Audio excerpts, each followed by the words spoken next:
Bom, Rafa, temos aqui dois assuntos na área ambiental que está repercutindo negativamente. Aliás, esse tipo, né, de notícia negativa na área ambiental é recorrente nesse governo, ou melhor, desgoverno, né? Um é o fato de que a maioria dos deputados vota contra pautas do meio ambiente, e outro é a notícia de que 300 milhões de reais em multas ambientais podem prescrever, desculpe. Agora vamos falar sobre esses dois temas com o Wagner Ribeiro, professor do Departamento de Geografia da USP e do Programa de Pós-Graduação em Ciência Ambiental. Oi, Wagner, bom dia, seja bem-vindo.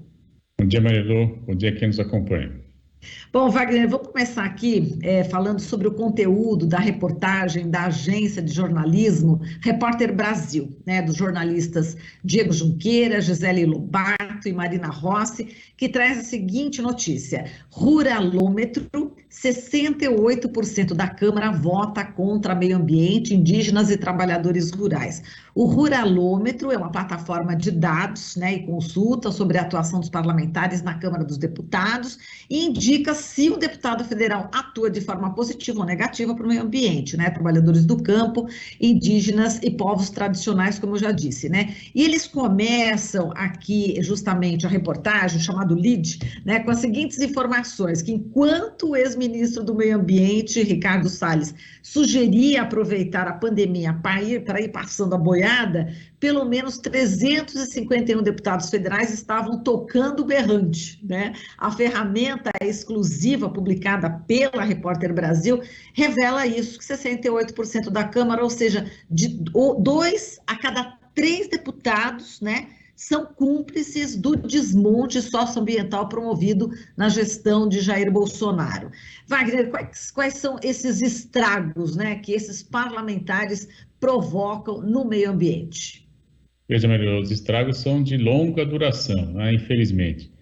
Porque nós sabemos que quando você, de algum modo, ataca todos os processos que ocorrem na natureza, e a expressão ataca me parece adequada, porque nós estamos falando aí de uma atuação frequente, constante, né, voltada à degradação socioambiental, ele, de fato, traz consequências seríssimas, né? Primeiro ponto muito preocupante, Marilu, é aquele que a gente chama de ponto de não retorno. O que é o ponto de não retorno? É quando a natureza não consegue mais reexecutar por si os processos que frequentemente realiza, como, por exemplo, ciclagem de água, ciclagem de outros elementos, né, nitrogênio, próprio carbono, enfim.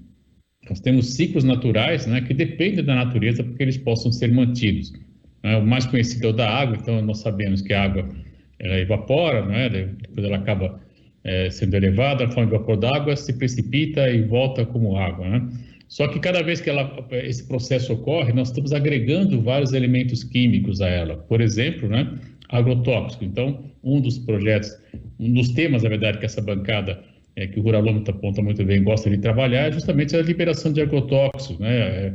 Uma indiscriminada e descontrolada liberação de agrotóxicos. Com um argumento neoliberal, eles dizem que estão, na verdade, ampliando a oferta, né, para baixar o preço final dos produtos, quando, na verdade, a gente acompanha mais de perto, sabe que, infelizmente, está abrindo, na verdade, a possibilidade de novos ataques ao meio ambiente, porque você tem aí insumos que são proibidos em vários países, inclusive países europeus. A Larissa mostra isso com muito mais brilhantismo que eu estou falando aqui, e a gente sabe que, ao final, esse material todo acaba chegando aos corpos d'água, né, e dos corpos d'água para os alimentos, para o solo também, chegando aos nossos corpos, inclusive, né?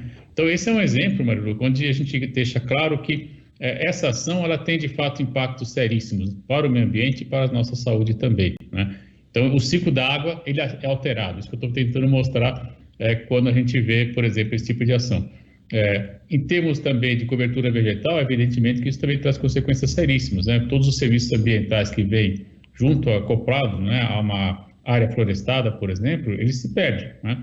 Nós estamos falando, de novo, reposição de água, sombreamento, captura de carbono, manutenção da biodiversidade, manutenção de povos originários e outras comunidades que vivem na área. Estamos falando de práticas sustentáveis que são descritas, né, e conhecidas há séculos por alguns povos indígenas, por exemplo, que são simplesmente interrompidas, né, para um tratamento do solo de maneira, às vezes, muito mais agressiva, né, tirando a cobertura original, introduzindo 2 ou 3 espécies, quando muito, às vezes é uma espécie só, o caso da soja, né, capim também para alimentação do gado, enfim. Então, você tem aí uma drástica alteração de todos os processos biogeoquímicos que ocorrem na natureza. As consequências são seríssimas, né? No longo prazo, a gente pode ter aí, de fato, a perda desses serviços ambientais, ou seja, aquecimento global, né? As consequências, aquecimento global, menor oferta de água, ou, se não a menor oferta, uma alteração dos ciclos de água já conhecidos. Você pode ter, eventualmente, o mesmo volume de chuva que ocorre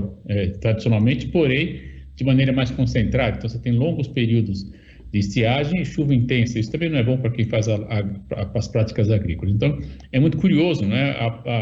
A falta de sensibilidade desse segmento, que está, inclusive, inviabilizando sua própria atividade, né? Porque grande parte deles, se não são os representantes diretos do chamado agronegócio, são financiados pelo agronegócio, né? Existem trabalhos muito interessantes na área da ciência política, da geografia, comentando, Marilu, a relação direta entre o apoio desse segmento, né, do agronegócio a esses candidatos que depois se tornam os próprios deputados, né, e a relação deles justamente com esse tipo de aprovação de leis, né, que acaba favorecendo, entre aspas, né, no fundo não está favorecendo coisa alguma, é uma visão curta, né, de curto prazo, onde parece que fica mais barato e ganha-se mais dinheiro, mas no longo prazo perde muito a sociedade brasileira. Exato, agora falando desse ruralômetro, né, foram analisadas aí 28 votações nominais, né, 485 projetos de lei apresentados na atual legislatura, que começou aí em fevereiro de 2019, e tem o seguinte, Wagner, só para o povo entender, né, esse ruralômetro é assim, quanto mais tem participação favorável nesse desmonte todo, a temperatura é mais alta, e quando não, a temperatura é mais baixa. Daqui a pouco a gente vai falar dos campeões dessa temperatura, os reis aqui da boiada, mas o que eles classificam aqui, também bem interessante, é esse avanço da nova direita, né, Wagner? Quer dizer, a gente já tinha um Congresso que era conservador, só que nessa onda bolsonarista, com essa nova direita, né, houve aí o recrudescimento, não é isso, dessas forças, e inclusive influencia praticamente 2/3 da Câmara, não é? Então, é muito importante agora as eleições justamente para a gente ver se consegue mudar esse quadro, né? Mas, enfim, esse papel, entre aspas, né, da nova direita, como é que você está vendo? Quer dizer, o estrago foi bem maior do que já vinha sendo com a direita já ligada ao agronegócio, né? Veja, Marilu, o governo atual, que está lá em Brasília, ele permitiu, sem dúvida, um reagrupamento, né, do movimento conservador, inclusive impulsionando esse movimento, não há dúvida, né?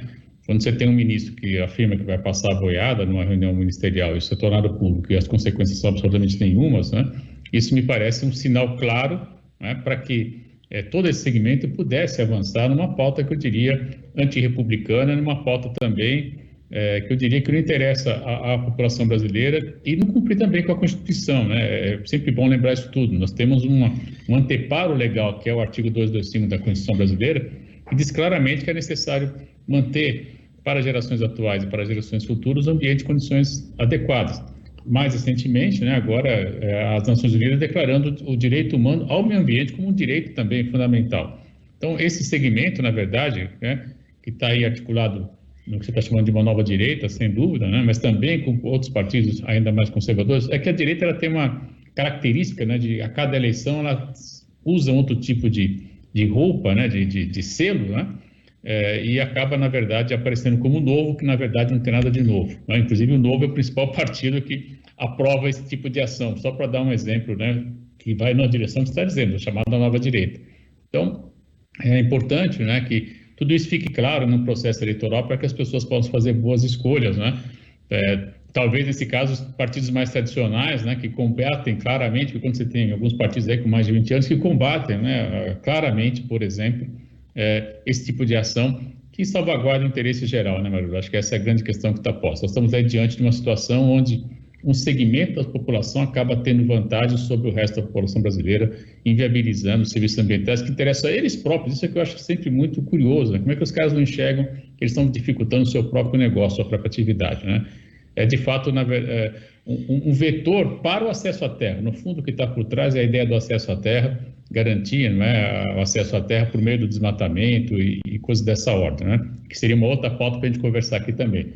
Mas, de qualquer modo, eu diria que é preciso, sim, ter clareza dessas condições e fazer boas escolhas agora nas eleições de outubro. Agora, Então, não é só Wagner, votar para falando presidente, né? Tem que votar em deputado, estadual, federal, né? do Senador, pessoal. tem que fazer boas escolhas, né? Governador, enfim, é um pacote bastante amplo que a gente tem que ter em mente. É verdade, o pessoal aqui nos chats, viu, da rádio, da TV, viu, Wagner, sempre está insistindo nessa tecla que você acabou de falar, né? Então, enfim, a presidente é importante, claro, mas a questão do legislativo é fundamental. Então, bacana que você está reiterando novamente aqui esse pedido, né? Agora, Wagner, vamos aqui falar de alguns projetos, né, que já foram aprovados na Câmara, que estão no Senado. Temos aí o PL do veneno, tem ainda o PL da grilagem e tem a Lei Geral do Licenciamento Ambiental, né? Então, são três projetos, né, que englobam esse pacote da destruição, né, Wagner? Não há dúvida, né? Um, você permite a ocupação ilegal da terra, outro, você permite o uso intensivo de agrotóxicos proibidos já em países originais, né, onde eles foram criados, né? Enfim, é de fato um pacote, né?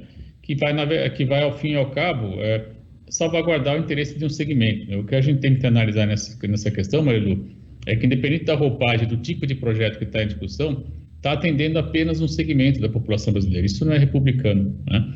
Está afrontando o artigo 225 da Constituição. Isso também não está adequado, né? Uma casa legislativa não pode afrontar claramente, né, uma decisão que é coletiva de mais de 30 anos atrás, que tem uma cláusula importantíssima, né? Veja, o Brasil foi pioneiro nessa questão, né, de salvaguardar o interesse geral por meio de um ambiente conservado, né? E isso tudo acaba, na verdade, afrontando, né? Quando você permite o uso intensivo de agrotóxicos, quando você de certa forma, estimula o desmatamento e a ocupação ilegal por meio da isenção da culpa, né, de ocupar a terra de maneira irregular. Enfim, quando você quer liberar o licenciamento ambiental de atividades que são absolutamente impactantes, né, então você está, na verdade, salvaguardando o interesse de um segmento frente ao resto da população brasileira. Aliás, na tradição brasileira, né, os donos da terra, na tradição política brasileira, os donos da terra sempre tiveram um papel destacado, né? Eles estão, na verdade, querendo recuperar o que eles acharam que perderam, né,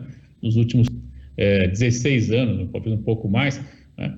É um certo exercício revanchista também, né? Eles resolveram... Tem uma coisa muito curiosa, Maria, a gente que acompanha essa questão, até uns anos atrás, né, os deputados ruralistas não eram do agronegócio, eram políticos, entre aspas, profissionais, né, que se lançavam ao debate. Nos últimos 3 ou 4 legislaturas, você passa a ter os próprios representantes do agronegócio sendo eleitos, né? Então, eles não querem mais um porta-voz, eles são diretamente a voz do seu segmento, né, dos seus interesses junto ao Congresso. E isso tem uma mudança extraordinária. Agora, o que é curioso é que eles são em número reduzido na população brasileira e acabam sendo eleitos. Então, é preciso ter clareza de que o voto ele é, sim, muito importante, né?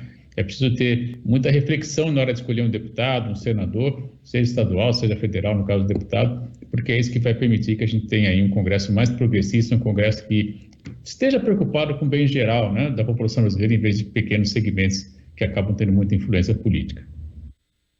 Bom, por conta do tempo, a gente já vai passar para o outro tema aqui, Wagner. Depois o pessoal vê lá os reis aí do rodeio nesse descaso, nessa destruição toda, acessando aí a agência Repórter Brasil. Agora, vamos para outro tema aqui. Quase 300 milhões de reais em multas ambientais vão poder aí prescrever neste ano, né? O valor perdido vem subindo desde 2017 e até o fim de 2022, pelo menos 2.297 multas ambientais podem prescrever, né? Enfim, como é que você vê? É um levantamento, inclusive, aqui da BBC News Brasil, bastante interessante, através da lei, né, de acesso à informação, e realmente é um quadro bastante dramático, né, para o meio ambiente, né, Wagner? Quer dizer, a multa, ela é colocada, né, muitas vezes não, mas quando não é arrecadada, quer dizer, é um drama aqui, outro drama no meio ambiente, né? Veja, Marilu, sem dúvida é um sinal de que vai haver impunidade, né? Você pode promover o ilícito que você não vai ser punido, né? E isso tem data marcada, assim, né? O mesmo ministro que falou que era para passar a boiada criou um sistema vamos dizer assim, de acordo, né, que ele chamou aí para para fazer com que o autuado, mesmo em flagrante, ele tenha uma tentativa de conciliação, né, com o IBAMA. Só que você não tem técnicos capacitados, né, na quantidade necessária para você promover essas ações de conciliação. Então, o que está acontecendo, na verdade, você tem uma avalanche, né, um volume de processos muito grande, com poucas pessoas para capacidade de analisar, e a cada 5 anos, né, que houve a autuação, esse processo prescreve. Então, na verdade, foi uma forma, né, ardilosa, eu diria até, né, porque muita gente falava no começo que esse governo era incompetente. Não, na verdade, eles têm um projeto, né, e executaram esse projeto, né, com as consequências que a gente está assistindo agora, né? Por exemplo, 330 milhões, eu estava vendo os dados do ano passado, Maria Luísa, isso é quase mais de 2/3, né, do que o IBAMA gastou, por exemplo, com a administração. Veja quanto você poderia fazer com esse dinheiro, né? Você poderia, por exemplo, estar incrementando o salário de servidor, contratando servidores, você poderia estar dispondo de mais diárias para poder combater focos de incêndio de toda a brigada, importante e qualificada brigada anti-incêndio, por exemplo, do IBAMA, entre outras tantas ações, né? Então, veja como é que esse dinheiro pesa no orçamento, né? Poderia estar ingressando para requalificar, inclusive, toda a parte administrativa do IBAMA, né? Agora, quando você cria um mecanismo por meio do qual você vai falar, bom, eu preciso ter a conciliação, mas você não tem pessoal para promover essa conciliação, você está, na verdade, abrindo a porta para que esse período de 5 anos, né, passe mais rápido, digamos assim, né? E ao final você tem, então, infelizmente, o cancelamento da multa. Perde a sociedade brasileira, que além de ter o ilícito ambiental, também deixa de arrecadar. São 2 perdas nesse caso, né? E perderia, por exemplo, se eu fosse um gestor do IBAMA, não tenho a menor pretensão, mas seria o caso, por exemplo, de você aplicar, né, esse recurso na requalificação, na melhoria de salários, enfim, melhoria de diária, mais diárias para poder fazer campo. A gente sabe quanto custa um trabalho de campo, quanto custa uma empreitada, às vezes você entrar no interior da Amazônia para combater um foco de incêndio, enfim. Esse dinheiro seria muito bem-vindo, né? Por exemplo, para incrementar o combate ao desmatamento. Nada disso acontece, infelizmente, né? Aí sim, me parece, né, claramente uma intenção, né, de fazer com que o ilícito prevaleça e, ao mesmo tempo, quando ele prevalece, ele acaba sendo estimulado, né? Então, a gente tem aí uma consequência acoplada à outra, né? Enfim, tudo isso tem que estar muito bem comentado, discutido, para que as pessoas possam fazer boas escolhas agora em outubro. Tá certo, Wagner. A gente agradece aqui a sua participação. Forte abraço para você. Até a semana que vem. Até a próxima. Até a próxima. Falamos aqui com Wagner Ribeiro, professor do Departamento de Geografia da USP e do Programa de Pós-Graduação em Ciência Ambiental. Estamos apresentando Jornal Brasil Atual. As notícias que os outros não dão.